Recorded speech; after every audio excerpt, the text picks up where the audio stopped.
కాకినాడ జిల్లా పిఠాపురంలో మాజీ ఎంపీ వంగా గీత ఆధ్వర్యంలో దివంగత ముఖ్యమంత్రి వైఎస్ఆర్ 77వ జయంతి వేడుకలు ఘనంగా నిర్వహించారు.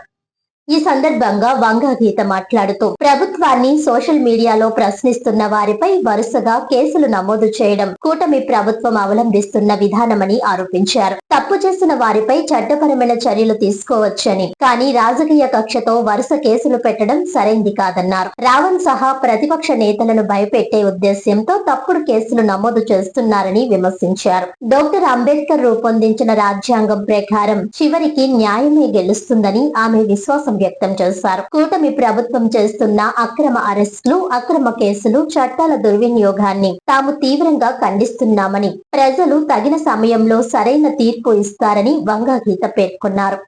వైఎస్ రాజశేఖర రెడ్డి గారి 77వ జయంతి సందర్భంగా ప్రపంచవ్యాప్తంగా కూడా ఆయన సేవల్ని గుర్తు చేసుకుంటూ, ఆయన చేసిన పనులను మననం చేసుకుంటూ, ప్రజలకే ఆయన అందించిన ప్రజాసేవని మరొక్కసారి అందరూ గుర్తు చేసుకుంటూ ఆయనకి వాడవాడల ఘనంగా నివాళులు అర్పించడం జరుగుతుంది. ఇప్పుడు పరిపాలన చూస్తుంటే మరి అన్నీ కూడా స్కీములు అన్నీ లేవు, కానీ స్కాములు చాలా ఉన్నాయి అన్నట్టుగా ఈ పాలన నడుస్తూ ఉంది. పేద ప్రజలకు సంక్షేమం లేదు, కానీ సంక్షోభం ఏర్పడుతూ ఉంది.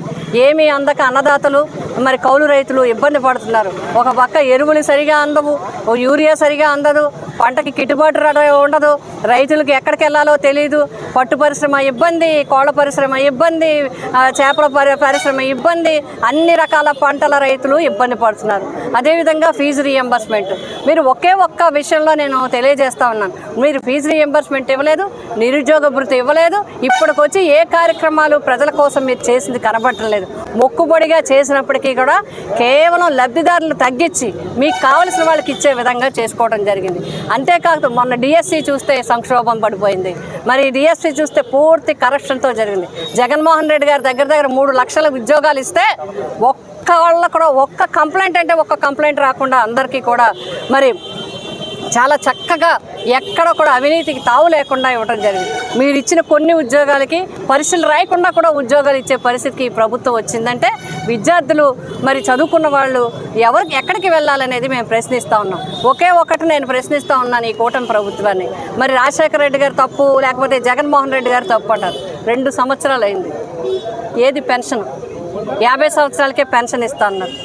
60, 65, 70 సంవత్సరాలు నిండిపోయిన వాళ్ళు కూడా పెన్షన్ లేదు. ఈరోజు ఈ 2 సంవత్సరాలు ఒక్క కొత్త పెన్షన్ కూడా ఇవ్వలేదు, ఒక్క అప్లికేషన్ కూడా తీసుకోవట్లేదు. సెక్రటరియట్లు బంద్, అన్నీ కూడా బంద్ చేసి పెట్టుకున్నారు. మీరు ఈ పరిపాలన ప్రజా వ్యతిరేక పరిపాలన, ప్రజల్ని ఇబ్బంది పెట్టే పరిపాలన జరుగుతూ ఉంది. రాజశేఖర రెడ్డి గారి పరిపాలన, జగన్మోహన్ రెడ్డి గారి పరిపాలన త్వరలోనే రావాలని మేము కోరుకుంటూ, రాజశేఖర రెడ్డి గారు తక్కువ టైంలో 5 సంవత్సరాల దగ్గర 3 నెలల్లో పరిపాలన అందించింది ఎప్పటికీ కూడా మర్చిపోలేని విధంగా అందించారు. కాబట్టి వారికి మరొక్కసారి పిఠాపురం నియోజకవర్గ వైఎస్ఆర్సీపీ కుటుంబం అందరి తరపున, ప్రజలందరి తరపున వారికి ఘనంగా నివాళులు అర్పిస్తున్నారు.